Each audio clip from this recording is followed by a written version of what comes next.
Oke, selamat sore teman-teman. Apa kabar Anda?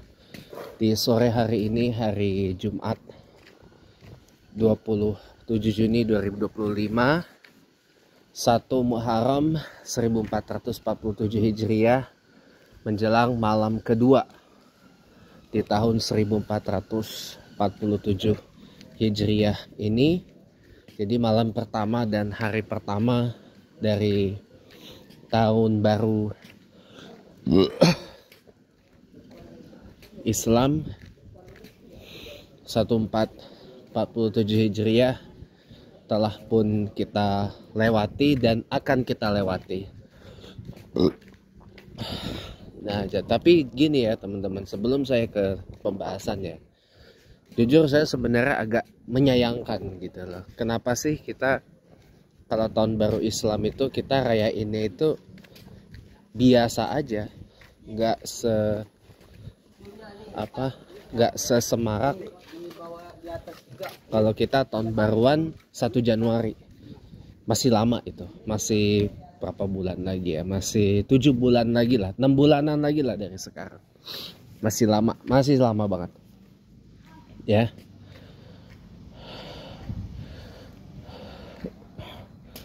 Kok ya memang secara esensi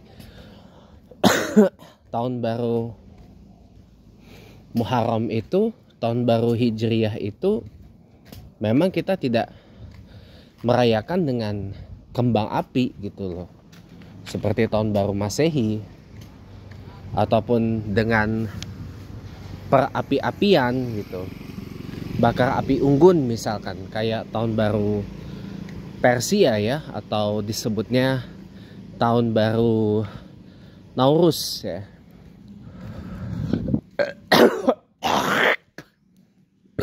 Yang dirayakan di Iran dan Afghanistan sebelum diambil alih Taliban ya.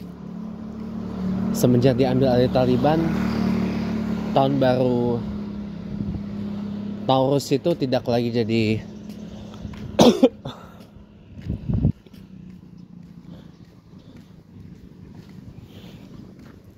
hari libur nasional, tapi kalau ada yang mau merayakannya secara privat tertutup itu boleh gitu. Karena memang ya itulah, karena Taliban menganggap karena bersentuhan dengan dunia perapian itu, makanya jadi tahun baru Nauruz itu tidak diiktiraf lagi sebagai, tidak disahirkan lagi sebagai hari libur di Afghanistan. Jadi untuk ensure bahwa Afghanistan itu sepenuhnya Ahlus Sunnah wal Jamaah gitu loh, menurut pandangan Taliban gitu.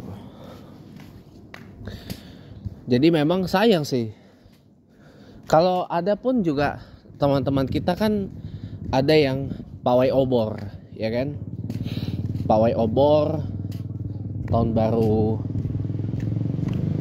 Muharram ya kan, ada yang pawai obor keliling kampung ya kan. Saya pernah ikut kebetulan berapa tahun yang lalu. Jadi ya kalau menurut saya sih ya itu tradisi. Yang penting kan kita menyemarakkan, bukan berarti dengan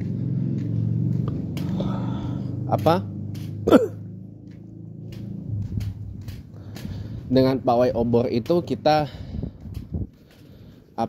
menyerupai kaum Majusi gitu yang menyembah api. Enggak gitu. Saya pastikan kalau cara menyimpulkannya seperti itu sih masuknya udah logical fallacy atau kesalahan berpikir. Itu kan tradisi. Yang penting kan kita jangan tradisinya itu bertentangan dengan akidah la ilaha illallah Muhammad Rasulullah. Nah, lalu kenapa kemarin itu saya kritik di episode awal Chatterbox ini, saya kritik yang berdoa sampai pakai angkat lilin, ada yang komplain kepanasan gitu tangannya. Lah lu nyuruh gua doa secara Islam tapi pakai lilin-lilin segala, itu ajaran Majusi, goblok.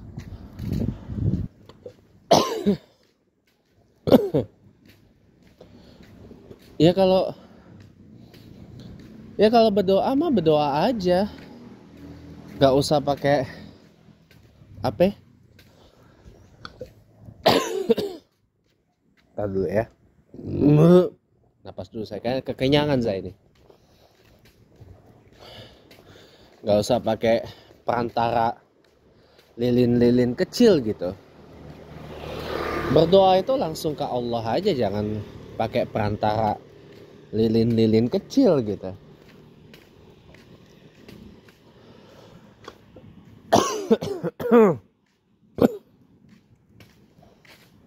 Kenapa demikian?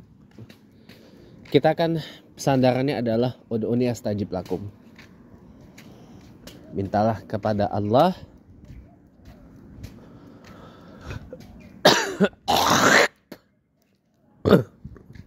niscaya akan Allah kabulkan. Makanya kenapa sekarang saya memilih untuk refrain, untuk kumpul-kumpul di lapangan kayak gitu. Takutnya kejadian kayak itu lagi. Mau berdoa tapi pakai cara-cara nyampur-nyampur, sinkretik gitu. Itu nggak boleh, teman-teman. Akidah saya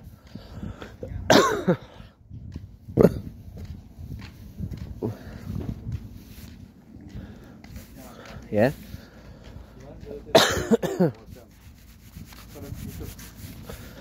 Tadi ya. Saya ini kekenyangan jadi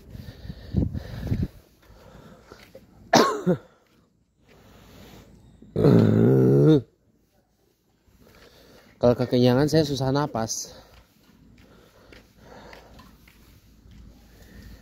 Akidah saya tuh tetap la ilaha illallah Muhammadar Rasulullah. Ya.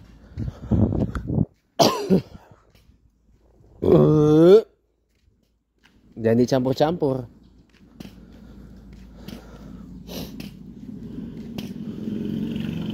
Kalau kita berdoa ya langsung aja berdoa kepada Allah gitu. Jangan bercampur dengan ajaran Majusi gitu.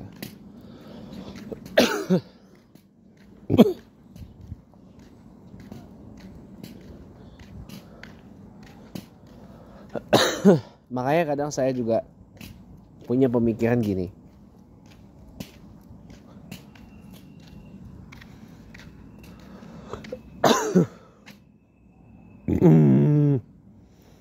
Bentar ya.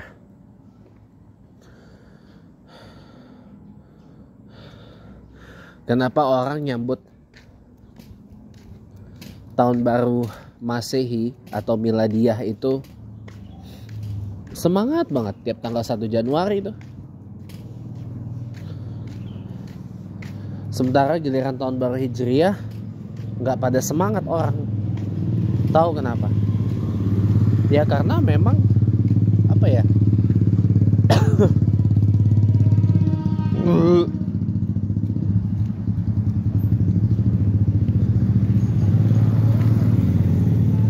Satu, memang tidak dianjurkan ada perayaan yang berlebihan gitu loh dalam merayakan tahun baru Hijriyah.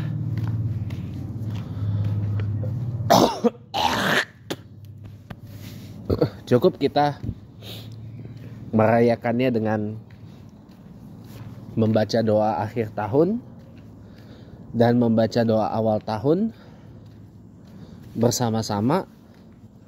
Sudah itu dilanjutkan dengan tadarusan. Udah selesai gitu. Nggak pakai perayaan kayak kembang api, atau nggak ada pesta pora kayak pakai DJ, pakai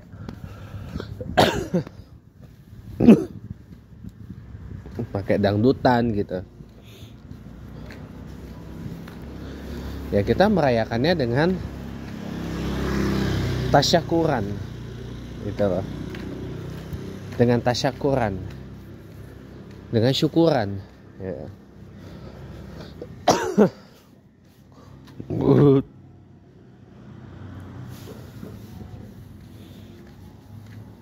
Dengan tasyakuran, dengan kita kumpul di masjid, di musala gitu ya.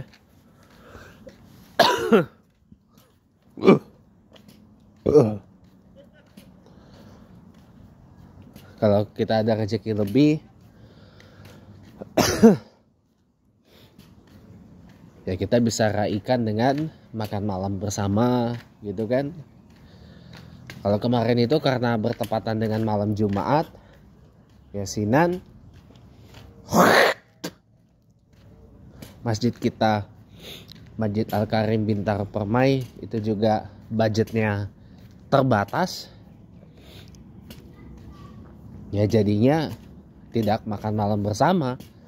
Jadi pas Yasinan cuma dikasih snack aja, panganan ringan gitu loh, bukan panganan berat.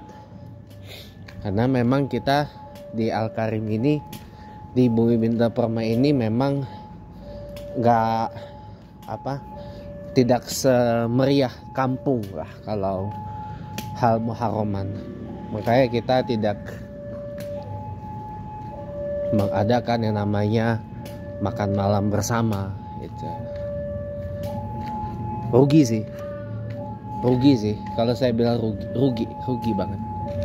Tapi ya balik lagi teman-teman ya, kita harus ngerti bahwa masjid kita ini anggarannya terbatas dan tidak banyak gitu loh. Ada kereta Volkswagen,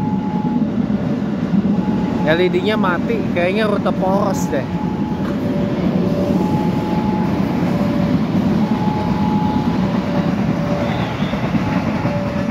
Kayaknya sih yang 20578 itu tadi, kayaknya dia rute poros. Kayaknya poros ke Tiga Raksa. Jadi sekarang KRL Tanah Abang Rangkas Bitung itu ada rute poros Tiga Raksa. Kalau dulu kan karena belum sampai Rangkas kan dipentokin sampai Maja ya kan. Ini sejak berapa ini terakhir di porosin di Tiga Raksa gitu loh. Karena kan stasiun Maja kan infrastrukturnya terbatas teman-teman.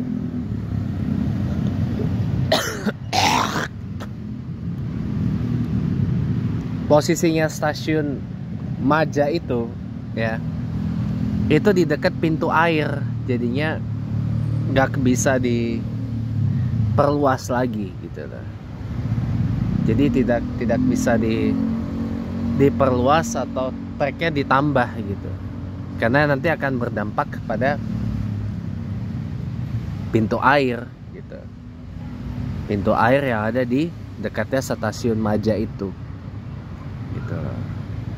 Nah sekarang ke pembahasan deh, biar tidak buang-buang waktu ya, karena maghrib sebentar lagi kian dekat ya. Kita kan maghrib jam 5.52 waktu Indonesia Barat ya. Masih ada selang berapa menit sih. Jadi kalau ayah sambung saya, ayah tiri saya kan selalu bilang belajar hidup gitu kan. Harus bisa ini, harus bisa itu ya kan. Harus bisa setrika, harus bisa nyuci atau apa gitu. Kalau saya gini, kalau mau belajar hidup itu bukan di rumah. Belajar hidup itu di jalan, di lapangan. Ingat apa yang saya bilang kan? Kalau mau belajar berempatik dan bersimpatik ya. Dan kalau mau beneran belajar hidup, itu apa yang saya ngomong dengan sangat tegas itu? Tahu nggak apa? Habiskan separuh usiamu di jalanan, di lapangan. Habiskan setengah usia hidup kamu di jalanan dan di lapangan. Kenapa? Saya ngelakuin. Waktu saya pertama masuk UIN 2012, usia saya 18 tahun. Saya cuma 2 semester doang di situ. Selebihnya kan saya ya ibaratnya ngelayap lah gitu kan. Tapi saya belajar, tapi saya jalan ke sana ke sini, naik angkutan ini itu semua, berkenalan dengan banyak lingkungan gitu. Jadinya saya tahu, oh ternyata ini, oh ternyata itu, gitu loh. Dan itu saya lakukan dari umur saya 19 tahun sampai umur saya, sampai awal hingga akhir usia 20-an tahun.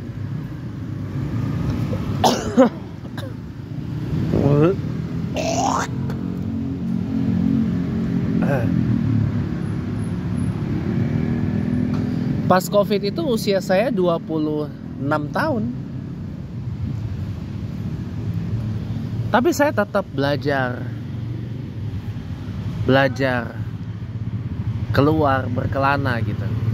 Karena dalam hidup ini tuh kita harus punya namanya RPAL.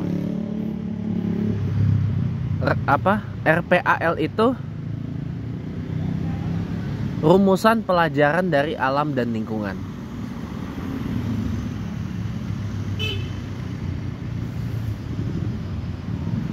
Makanya satu lagi RPAL itu adalah rancangan hidup dari perjalanan alam dan lingkungan. Karena guru terbaik itu adalah 3 itu tadi, PAL, perjalanan, alam, dan lingkungan. Kalau bahasa Inggrisnya itu TEN, TEN, ya, travel, environment, and nature. Ya, itu adalah guru terbaik dalam kehidupan kita.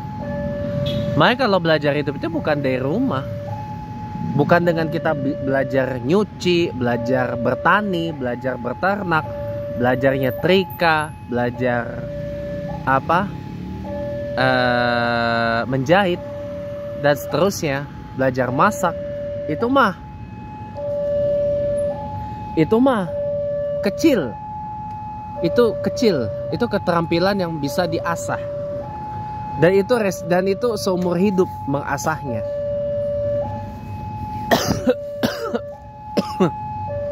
Gak cukup hanya sekali, 2 kali, 3 kali, 4 kali, 5 kali, 6 kali, 7 kali belajar, sudah itu that's it. Enggak, seumur hidup.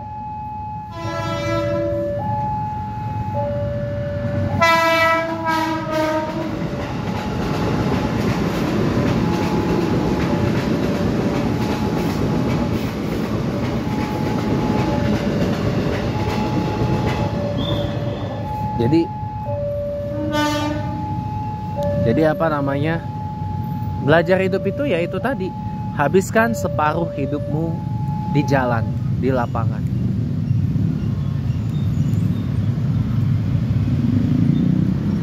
Usia saya sekarang 31 tahun. Artinya berapa lama dari umur saya 19 sampai late 20s saya habiskan hidup saya di jalanan dan di lapangan.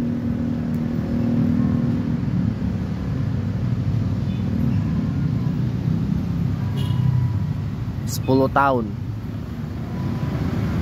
10 tahunan saya gede di jalanan, saya gede di lapangan. 10 tahun.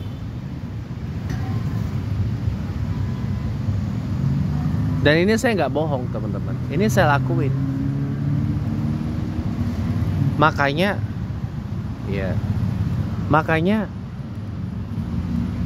pelajaran hidup yang paling berharga itu dengan kita berjalan, dengan kita berkelana, bukan dengan kita di rumah sibuk dengan handphone, sibuk dengan komputer,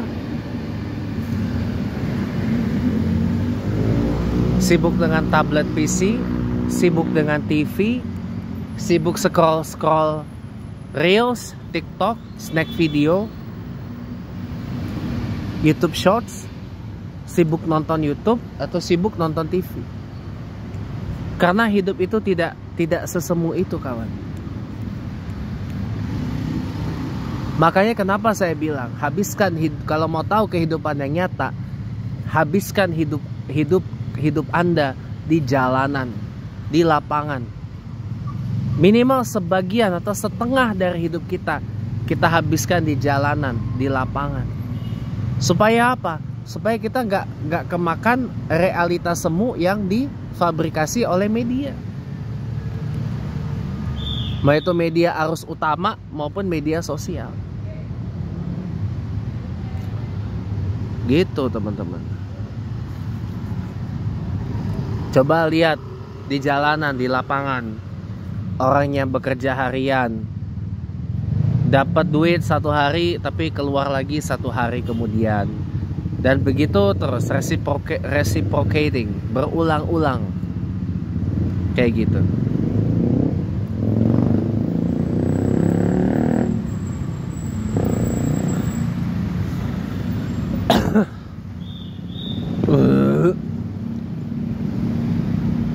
Lihatlah orang yang tinggalnya di tempat yang sama sekali nggak pantas disebut tempat tinggal.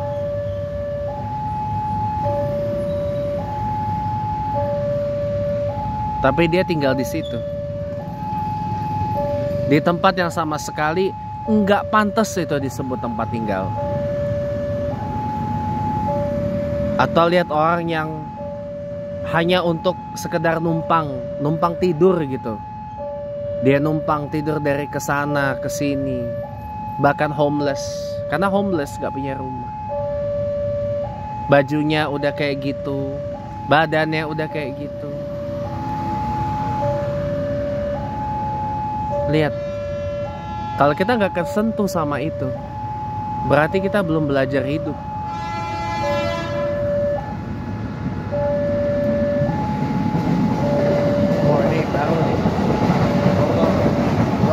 Bogor 55.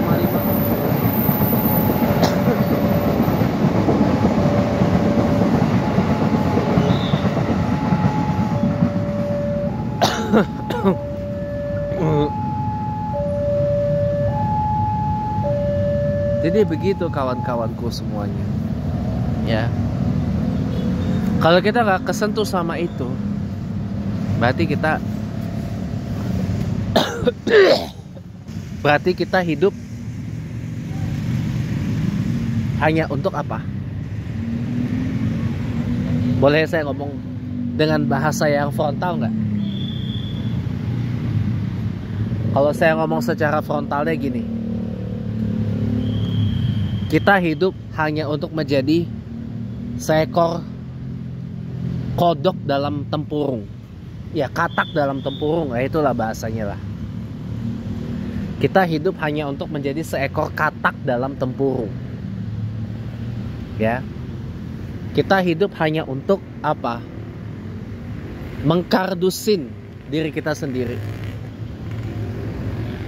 We live just to put ourselves inside the box. Itu.